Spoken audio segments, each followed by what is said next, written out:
Good morning. I'm Reverend Leslie Goodwin, one of your ministers here at New Vision Center. And I am so ready for that feeling of freedom that's present in that song, Jennifer. I'm so ready for the ease and the grace and the freedom and the openness. Are you ready to feel that way? Yes. That's what I'm hearing every day from y'all. From all y'all. It's a theme today. And yet, I'm hearing the desire and the disconnect every day. I'm hearing about burnout every day. Every day, one or more of you and other people in my life talk to me about this feeling of heaviness and hardness and emotional weight, and it makes sense. So take a breath with me. It makes sense because just this week we hear 1 million Americans have died so far in the pandemic. There's a war raging in the Ukraine. There are changes coming in the Supreme Court that could affect, among other things, reproductive health care rights, transgender health care rights, HIPAA laws, gay marriage. I've got a list. I knew I was going to need a list.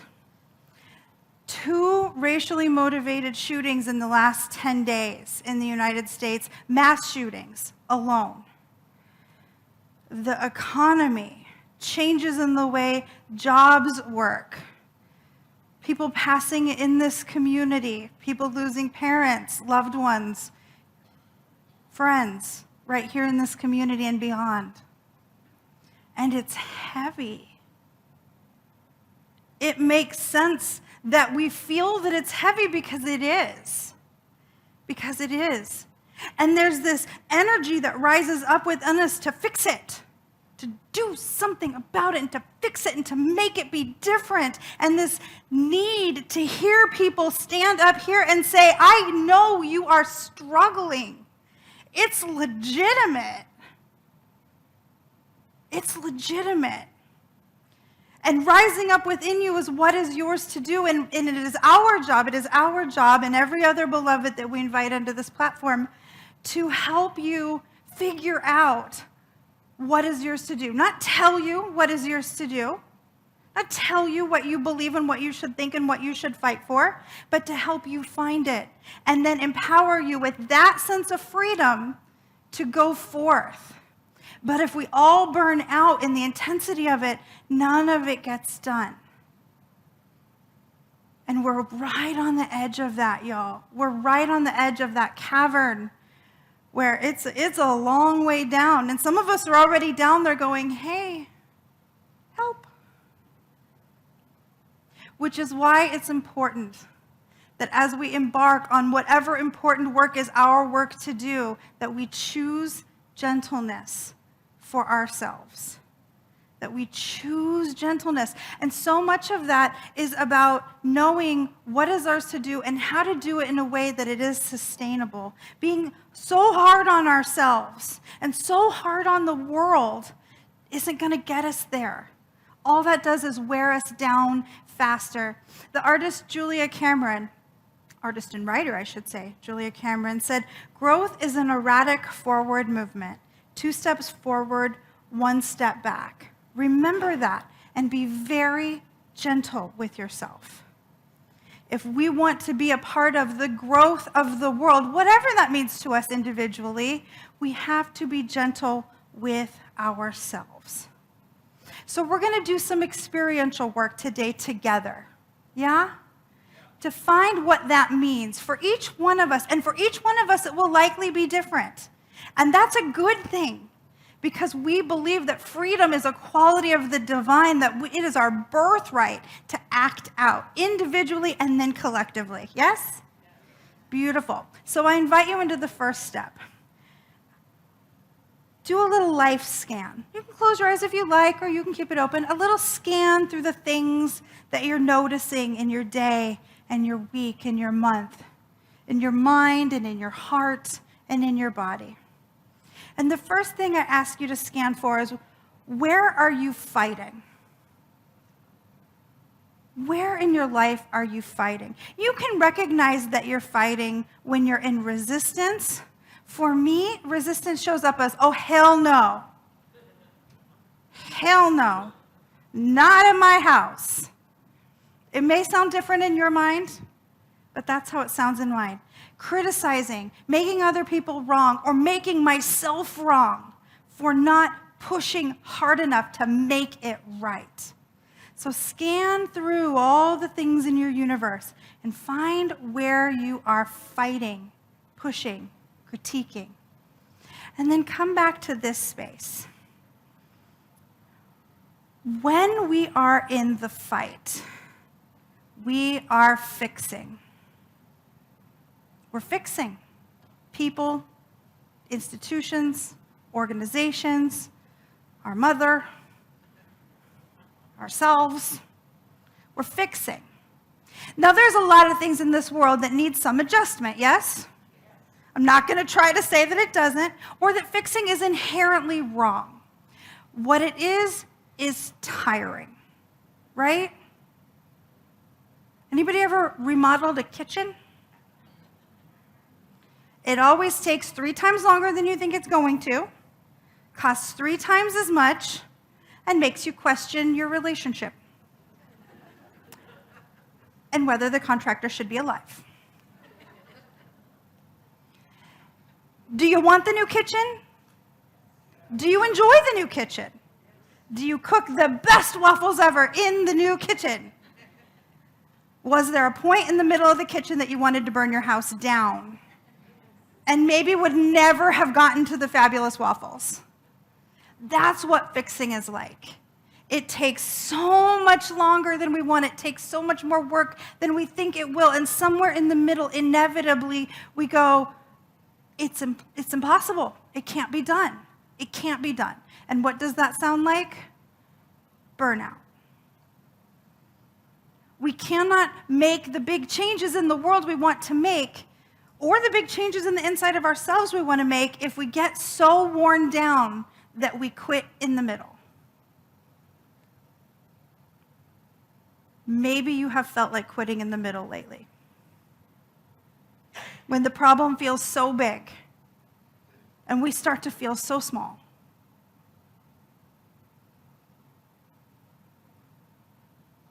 Fixing will wear us out.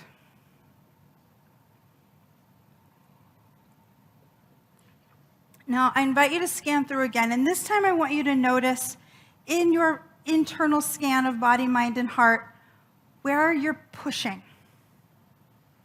And you know you're pushing when it's faster, more, now, bigger, harder, more money, bigger promotion, bigger title, bigger change, more people, go, go, go. Never fast enough, never good enough, never big enough, never strong enough.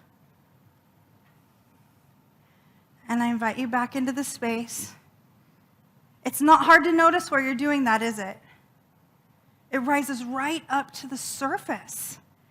When we are pushing, we're hustling, we're forcing, we're trying to make something go in a direction it wants to go, but harder than it naturally wants to move.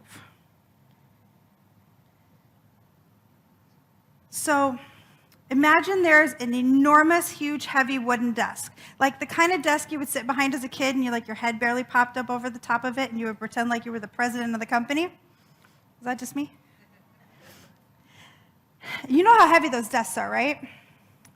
So imagine you're here and you're going to push this desk.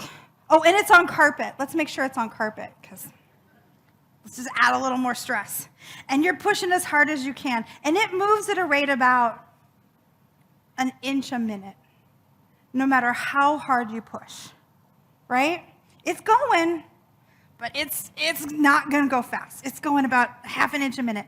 Now decide that you're going to run at the desk. Is it going faster? No. What's happening instead?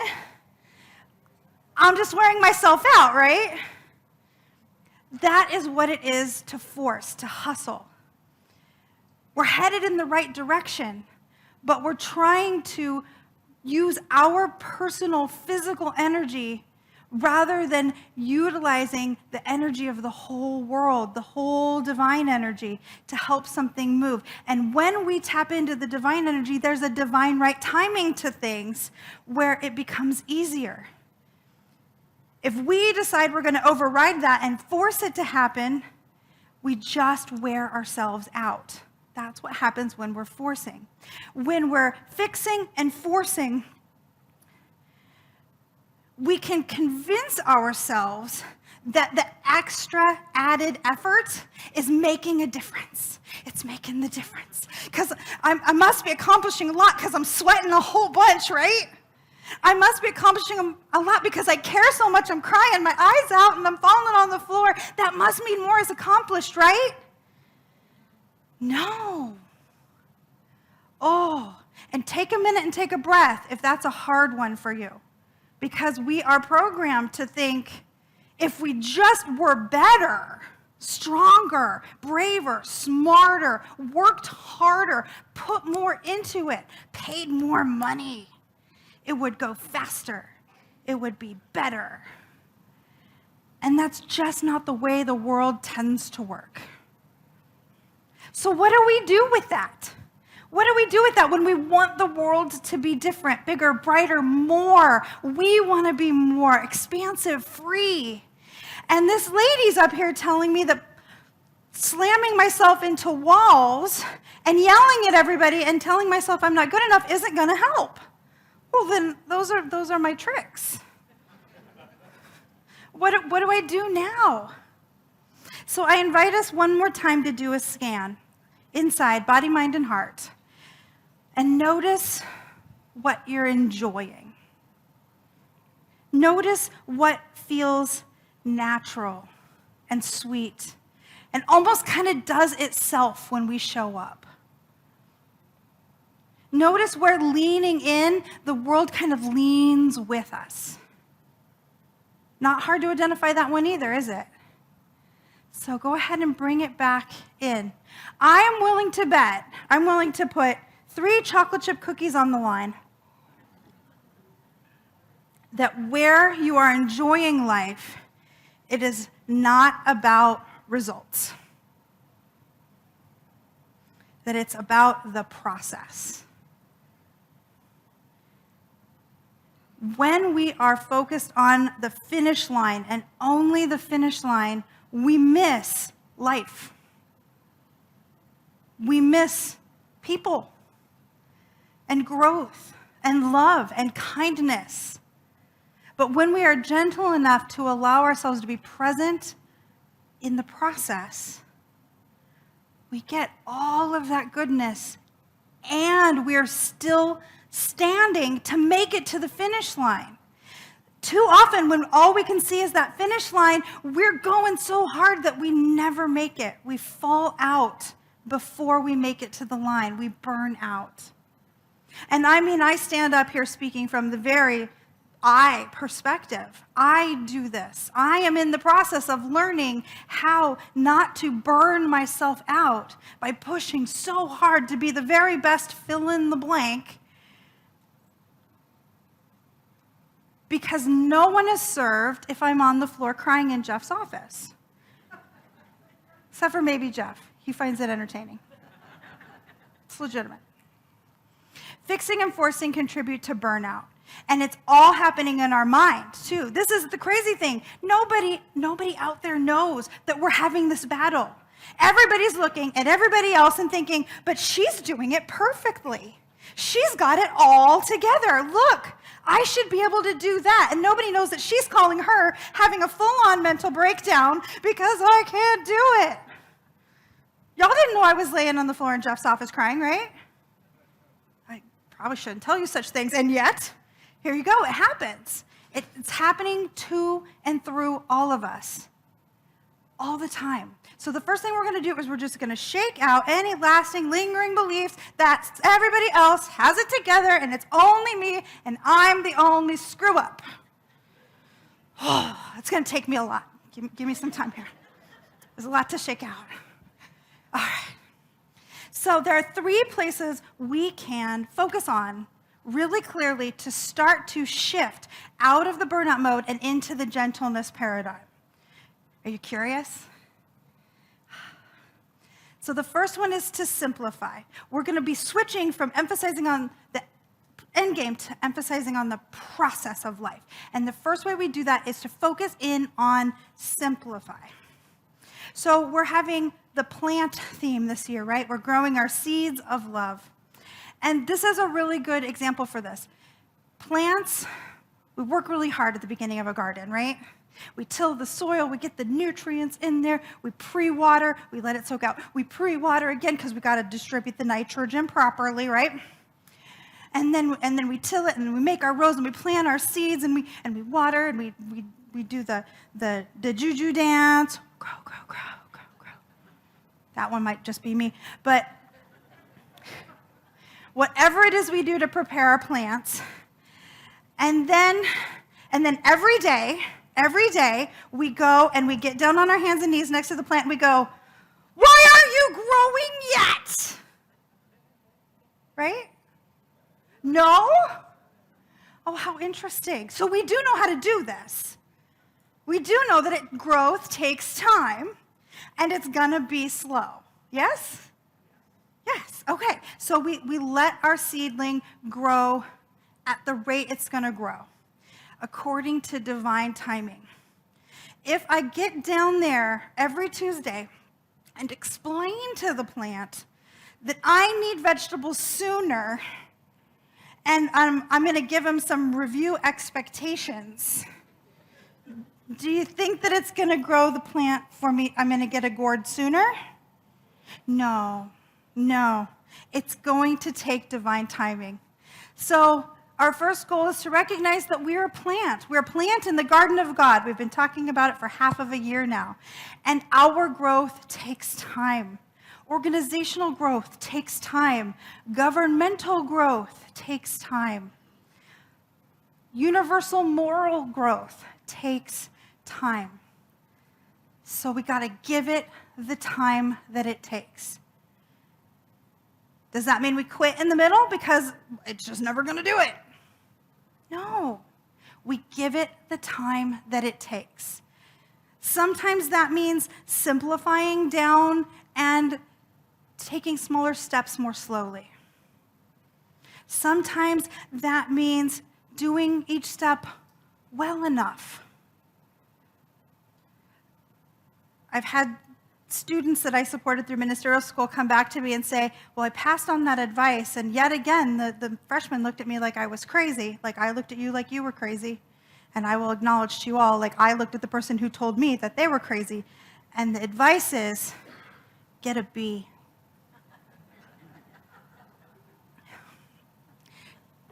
Because B's get degrees, y'all. And the people going for the B don't drop out in the middle of ministerial school. You know who drops out in the middle?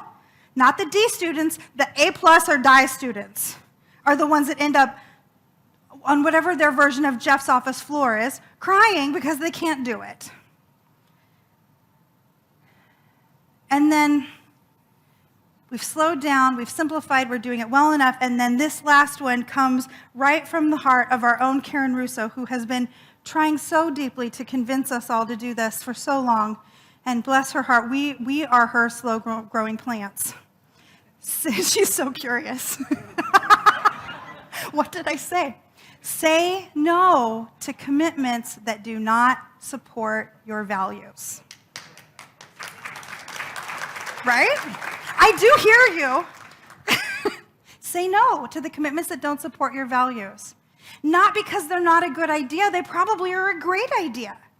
But if they don't support your highest values, they are taking energy that could be used to support your highest values. And the reason we have to simplify and go slow is because we are finite energy creatures. The energy of the world is infinite, but we can only channel so much of it at one time. It's the nature of the physical body. We can only channel so much at one time, and so we must be selective. We have to simplify. Now that means you can't do everything all the time at full out, full power, right now and finish it all today. Are you going to be okay with that? Okay, good, good, good. The second section is to celebrate. And I will acknowledge that this is my worst, like I'm the worst at this step. Not the worst in the world. It is the step at which I achieve less well thus far. Celebrate. Not at the end. I mean, yeah, celebrate at the end too. Ends are cool. But to celebrate those little steps we just made, to celebrate every little step, every little win. To pause when we've met the small goal and actually celebrate it instead of rushing on to the next one. I am really trying to eradicate a phrase from my vocabulary, and it is this. Now what? What now? What next? Now what? Now what? Because it's an indicator that I am not taking a breath. Yeah, there's always going to be a next thing. Yeah. The minute you finish putting away your husband's underwear, hypothetically, there will be dishes to do, right? The minute you check off the box on the list, there's another one under there. But try to remember to take a breath and celebrate and acknowledge and recognize that you finished a task well. You finished a task well. That you met a goal well. Perfectly? Maybe not. Well, yes. I say celebrate the well better than the perfectly. Because it means you did well at the first step. And the third part of this is to do what you love. That's the thing that gets cut, isn't it? That's the thing that's at the very bottom of the to-do list that we never quite get to, is that thing that doesn't serve a purpose that we love. Remember a couple years ago when we did a whole talk on futzing? Crochet the baby blanket. Play the guitar. Do the thing that isn't for anybody but you.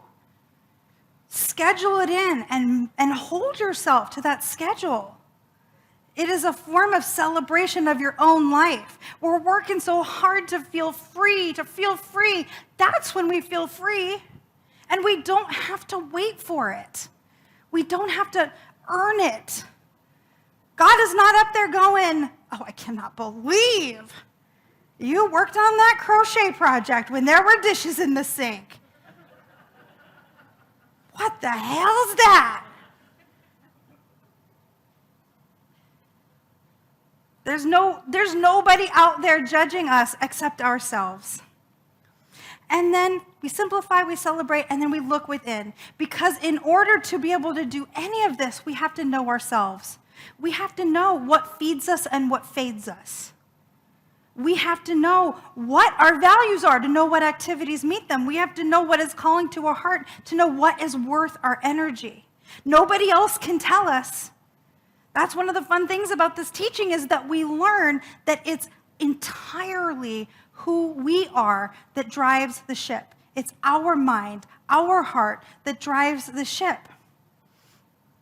We have to allow time to feel our feelings and to let these awarenesses hone our life so that we can make these choices in a way that actually feel gentle to ourselves. Because I am here to tell you, if I did Bobby's list and spent 5 hours in Buddhist meditation and then played guitar, I would feel like I got punished.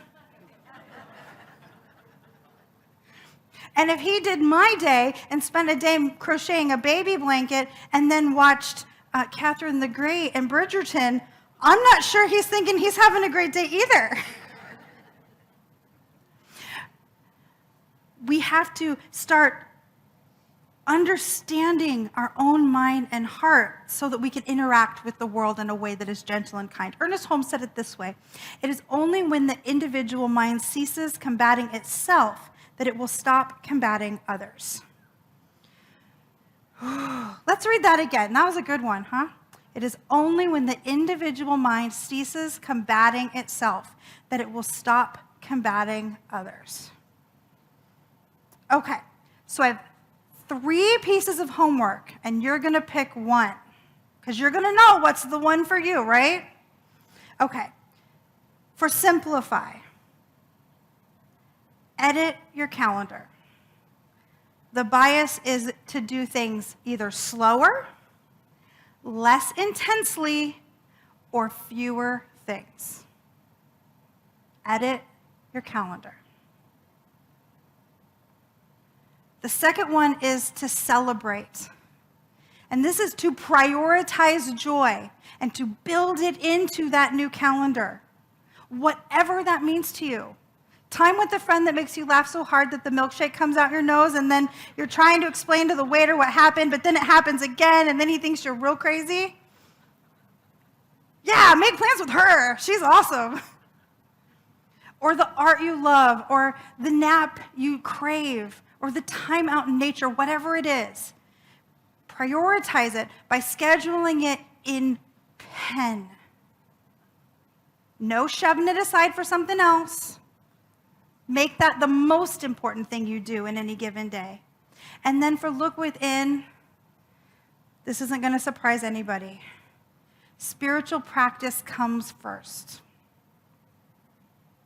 Pick the one you'll actually do because you like it and it feels good when you do it. Not the one that somebody in some class told you is the way to get to enlightenment fastest. That's right back into the push, right? Pick the one you do because you feel closer to the divine within when you do it. It feels good. When you feel that way, when you practice, you know what it's easier to do tomorrow? Practice. Because you remember how it felt in your body and in your mind and in your heart when you knew that indwelling spirit was right here and that you were safe. When we do those things, whichever or however many of those we choose, do you feel the difference in the energy in the room right now? There is an inherent gentleness, an inherent loving acceptance of who you already are, who is not just good enough, but is divinity in form already. Choose to be gentle to my friend, and I will be gentle to your friend. And so it is.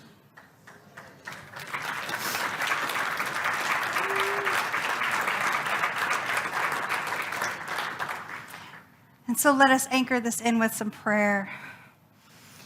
How good it is to just rest in this knowingness, in this sweet presence that is the divine, that we have called forth together so powerfully simply by remembering that it is there. How good it is to recognize the high value of holding each beloved being, including our own selves, as forms of divinity that deserve gentleness and loving kindness and ease and freedom.